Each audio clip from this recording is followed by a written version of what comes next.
dès le plus jeune âge. Merci. Monsieur Michel Masset, chers collègues. Monsieur le Président, Madame la Ministre, chers collègues, je souhaite vous interroger sur la pérennité du fonds de soutien au développement des activités périscolaires qui prend fin au 1er septembre prochain. Nombre de communes à Lot-et-Garonne ont opté pour la semaine de 4 jours et demi. Je pense aux villes de Cancom, Montbahut, Villeréal ou d'autres. Elles offrent aux élèves un rythme d'apprentissage plus adapté à leurs besoins en lien avec un projet éducatif territorial. Supprimer ce fonds de manière abrupte et sans concertation ne peut être une mesure satisfaisante pour nos élus locaux. Il faudrait à minima prévoir une compensation pour assurer le maintien et la gratuité des activités périscolaires. Dans le milieu rural du Lot-et-Garonne, il est certain que les associations pour assurer ces activités périscolaires qui les encadrent péricliteront sans financement. Et on a déjà un manque prégnant de bénévoles. Certes, un protocole a été signé entre le gouvernement et l'AMF le 8 avril dernier. Aucune information à ce stade, aucune solution concrète n'a été présentée aux collectivités. Je rappelle la date, le 1er septembre prochain.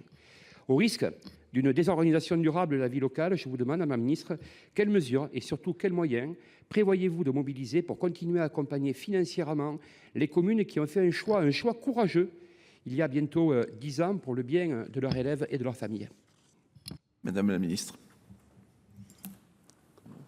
35. Monsieur le sénateur Michel Masset, le fonds devait contribuer à la mise en place d'activités périscolaires au moment du passage à une organisation scolaire sur 4 jours et demi. Ce fonds avait une durée limitée. La loi de 2013 qui l'a créé est là-dessus très claire. Depuis le décret de 2017, la plupart des communes qui en bénéficient a opté pour une organisation du temps scolaire sur 4 jours et elles ne bénéficient donc plus de ce fonds et l'évolution est sensible car pour l'année scolaire 2016-2017, 20 000 communes, soit plus de 5 millions d'élèves en bénéficiaient. Aujourd'hui, le nombre de communes a été divisé par 20, tout simplement 1200 communes. Et dans votre département, en Lot-et-Garonne, il n'y a plus qu'une quinzaine de communes qui en bénéficient. Au global, le coût du dispositif est de l'ordre de 37 millions d'euros et 50% de ce coût est concentré sur 15 communes, dont Paris, qui représente à elle seule 5 millions d'euros. Il apparaît donc que ce fonds aujourd'hui n'incite pas les communes à maintenir les rythmes scolaires et profite essentiellement à quelques grosses communes. C'est pourquoi l'extinction du fonds a été programmée pour la rentrée de 2023, mais pour répondre à l'inquiétude des élus et les aider aussi à se préparer, eh bien, le gouvernement a choisi de reporter son extinction.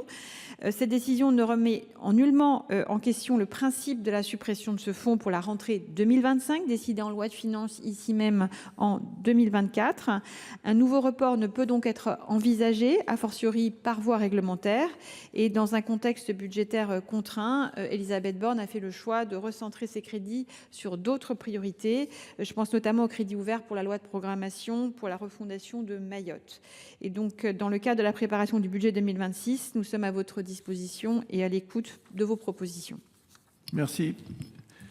Madame la Ministre, je tiens à vous alerter qu'il y a une vraie spécificité rurale à prendre en compte pour le maintien du fonds de soutien des TAP pour nos petites communes.